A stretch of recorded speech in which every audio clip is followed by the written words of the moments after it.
নমস্কার বন্ধুরা, শুভবার্তা চ্যানেলে আপনাদের প্রত্যেককে সুস্বাগতম। চলে এসেছি নতুন একটি ভিডিও নিয়ে। শ্রাবণ মাসের কথা মনে পড়লেই মনে হয় শিবলিঙ্গে জল ঢালার কথা। পুরাণ মতে শ্রাবণ মাস একটি গুরুত্বপূর্ণ মাস। জ্যোতিষচর্চা ও আধ্যাত্মিক সব দিক থেকেই মাহাত্ম্য রয়েছে। শ্রাবণ মাসের সোমবার কেন এত গুরুত্বপূর্ণ? শ্রাবণ মাসের সোমবারে জল ঢালা হয় ভোলে বাবার মাথায় ওনার কৃপা পেতে। শ্রাবণ মাসের অত্যন্ত প্রিয় মাস শিব ঠাকুরের। 2024 সালে 17ই জুলাই থেকে শুরু হয়ে 17ই আগস্ট পর্যন্ত থাকবে।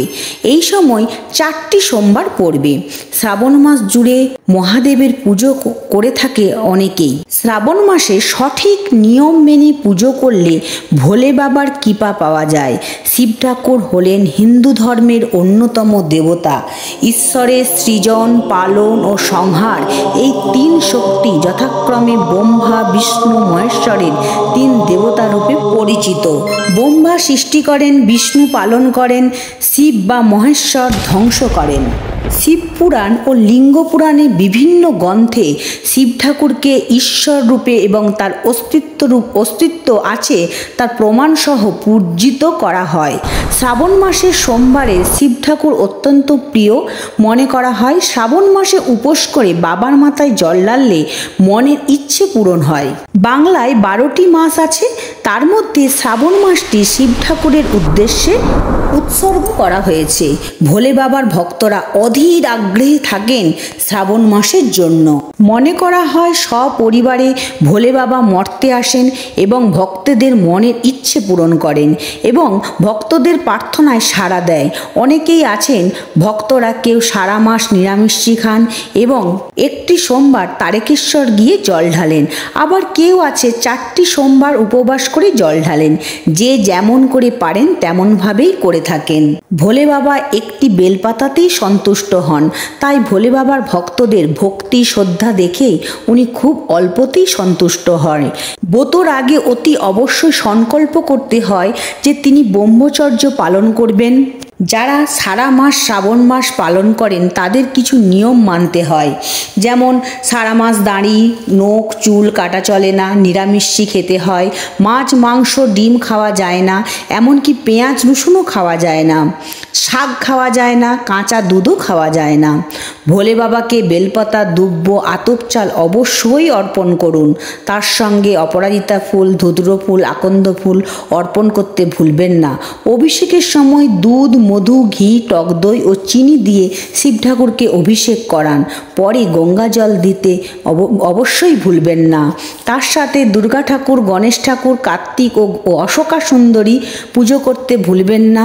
তার সাথে থাকে নন্দী ঠাকুর, ওনার তো পুজো করতেই হয়। সারা মাস যারা করবেন তাদের ওম নমঃ শিবায় মন্ত্রটি জপ করুন। আরও অনেক শিবের মন্ত্র আছে, তার মধ্যে সেটিও করতে পারেন।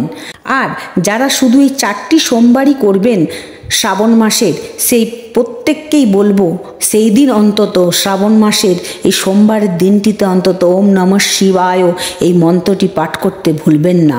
অভিষেক করার সময় হলুদ সিঁদুর ব্যবহার করবেন না, পরিবর্তে চন্দন ব্যবহার করুন। কেতকী ফুল ব্যবহার করবেন না। সোমবার করলে অতি অবশ্যই ব্রতকথা শুনবেন, শিবের আরতি করুন। শ্রাবণ মাসে যারা 4টি সোমবারই করবেন তারা অবশ্যই জানেন এই মাসে 4টি সোমবার পড়েছে।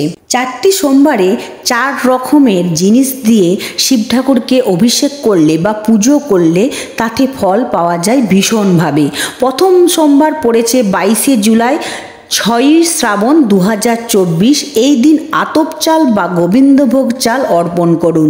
তার সঙ্গে থাকবে অতি অবশ্যই বেলপাতা ও গঙ্গা জল অর্পণ করুন। তারপর দ্বিতীয় সোমবার 29শে জুলাই, 13ই শ্রাবণ, সেই দিন সাদা তিল দেবেন। তার সঙ্গে বেলপাতা, জল, দুধ, ঘি, চিনি ও টক দই এবং আকন্দ ফুলের মালা দিন। তারপর তৃতীয় সোমবার পড়েছে 5ই আগস্ট 2024, 20 শ্রাবণ। এই দিন মুগ ডাল ও বেলপাতা ও জল নিবেদন করুন, পারলে গঙ্গা জল নিবেদন করলে খুব ভালো হয়। চতুর্থ সোমবার পড়েছে 12ই আগস্ট, 27শে শ্রাবণ সোমবার। এই দিন পঞ্চম সোমবার যেহেতু নেই, এই দিনেই আপনি জব, বাজরা, গম দেবেন।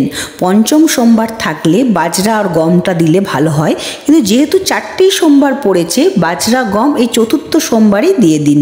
তার সঙ্গে দিন বেলপাতা, গঙ্গা জল অর্পণ করুন। বাবার প্রিয় ফুল ফল নিবেদন করতে ভুলবেন না। আপনি খুব খুশি থাকবেন, আপনার সব সমস্যা মিটে যাবে, আপনিও আপনার পরিবার ভালো থাকবেন। ভিডিওটি ভালো লাগলে লাইক, কমেন্ট, শেয়ার করতে ভুলবেন না।